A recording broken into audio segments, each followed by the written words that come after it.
Candlelight reflected off the silver anchor etched onto my sister's necklace. It was an ugly piece of jewelry, and something Eulalie would never have picked out for herself.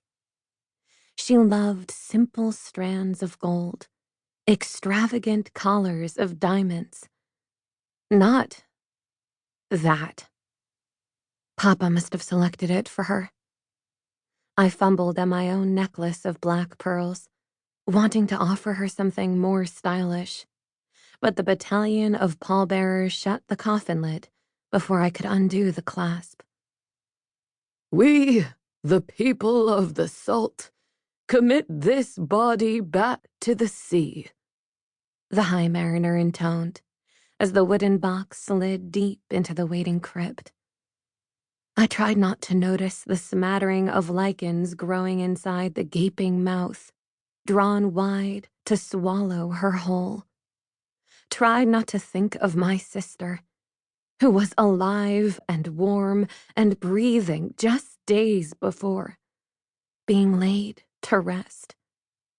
Tried not to imagine the thin bottom of the coffin growing fat with condensation and salt water before splitting asunder and spilling Eulalie's body into the watery depths beneath our family mausoleum.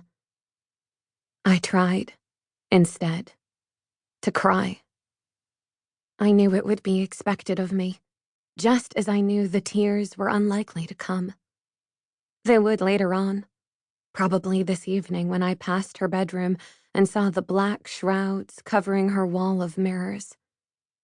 Eulalie had had so many mirrors. Eulalie. She'd been the prettiest of all my sisters. Her rosy lips were forever turned in a smile. She loved a good joke, her bright green eyes always ready for a quick wink. Scores of suitors vied for her attention, even before she became the eldest Thaumas daughter, the one set to inherit all of Papa's fortune. "We are born of the salt. We live by the salt. And to the salt we return," the High Mariner continued. To the salt, the mourners repeated. As Papa stepped forward to place 2 gold pieces at the foot of the crypt, payment to Pontus for easing my sister back into the brine, I dared to sweep my eyes around the mausoleum.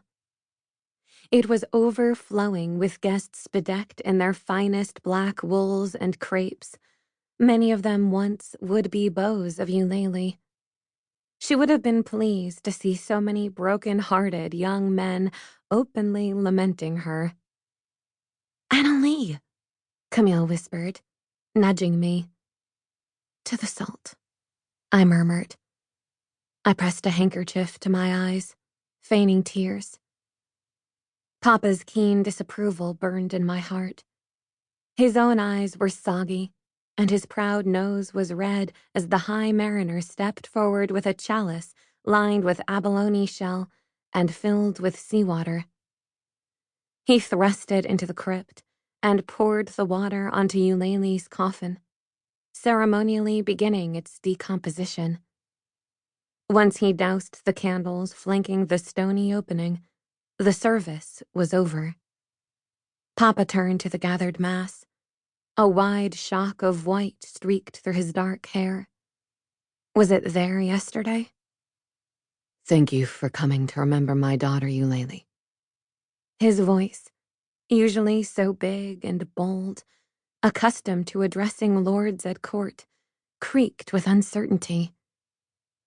"My family and I invite you to join us now at Highmoor for a celebration of her life. There will be food and drink and—" He cleared his throat, sounding more like a stammering clerk than the 19th Duke of the Ceylon Islands. "I know how much it would have meant to Eulalie to have you there." He nodded once, speech over, his face a blank facade. I longed to reach out to ease his grief, but Morella, my stepmother, was already at his side, Her hand knotted around his. They'd been married just months before, and should have still been in the heady, blissful days of their joined life. This was Morella's first trip to the Thaumas mausoleum. Did she feel uneasy under the watchful scrutiny of my mother's memorial statue? The sculptor used Mama's bridal portrait as reference, transmitting youthful radiance into the cool gray marble.